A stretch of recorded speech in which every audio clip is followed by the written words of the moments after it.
All right, welcome to the explainer. You know that feeling, that nagging anxiety that you're running out of time? We're going to tackle that head on today. We're diving into a really powerful idea from the best selling book, Because You're Young, You're in Pain by Kim Randa. And trust me, it might just change the way you see your entire life. The book kicks off by speaking directly to that feeling, right? That you're kind of out there on your own, trying to figure out the future while it seems like everyone else has it all mapped out. I mean, think about it. You open up social media and what do you see? It feels like you're in this constant, unspoken race. You see people hitting these huge milestones at such a young age, and that little voice in your head starts up, whispering, "You're falling behind." Does this look familiar? It's like this invisible checklist for modern success, isn't it? And it puts this crazy amount of pressure on us to have our entire lives figured out before we've even had a chance to, live them. It's a script we feel like we have to follow, even if we didn't write it. But here's the big question. What if that whole way of thinking about time is just wrong? What if the timeline we're all stressing about is totally flawed? The book offers this profound shift in perspective, and it all starts with one simple question. So let's get into the main idea here. It's called the life clock. The concept is super simple. Imagine your entire life, from birth to old age, squeezed into just one 24-hour day. It's a simple mental tool, but the perspective it gives you is, well, it's a game changer. Okay, so let's actually do this right now. Think about how old you are. We're going to figure out what time it is on your personal life clock, and I'm telling you, the answer might actually blow your mind. So how does the math work? It's pretty simple, actually. We'll just assume an average life is about 80 years. If that's one full day, then every 10 years of your life is just 3 hours on the clock. And that means every single year of your life is just 18 minutes. So let's take someone who's, say, 24 years old and already feeling like they're late for everything. Okay, so if you're 24, your life clock says it's 7:12 a.m. Seriously, just think about that for a second. What are you really doing at 12 minutes past 7 in the morning? You're probably just getting out of bed, maybe grabbing some coffee, getting ready to head out the door. Your day has barely even started. So why in the world would you expect yourself to have achieved some massive life-defining success already? It's like expecting to have climbed Mount Everest before you even had breakfast. It makes no sense.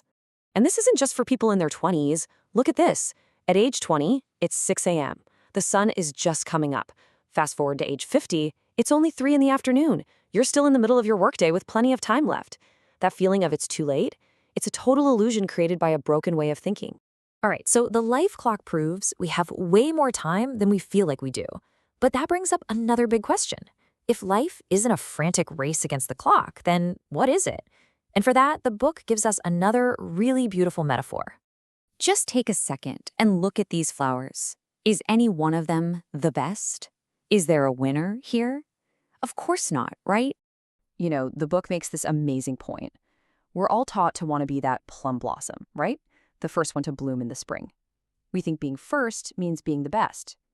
But come on, a garden with only one type of flower that blooms for 2 weeks and then is gone, that would be, well, pretty boring. And that's the whole idea right there. There is no best flower, just like there's no single right timeline for your life. Each one is beautiful when it's its time to shine.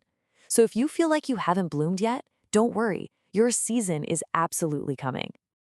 And you know what's really interesting? The book actually argues that rushing it, trying to force yourself to bloom before it's your time, that can actually be a huge trap. This obsession with succeeding super early can lead to 2 really dangerous pitfalls that can mess up your happiness in the long run. First, there's arrogance. If you hit it big before you really have the wisdom to handle it, you can become arrogant. And what does that do? It pushes people away. And, maybe worse, it stops you from listening and learning. And then there's the other side of the coin, complacency. You hit that one big goal you've been chasing, and then, what? The drive just vanishes, and you're left feeling kind of empty and stuck. Okay, so if the goal isn't to get rich and famous by 25, then what should you be doing in your 20s? Well, the book suggests you should be investing, but maybe not in the way you think.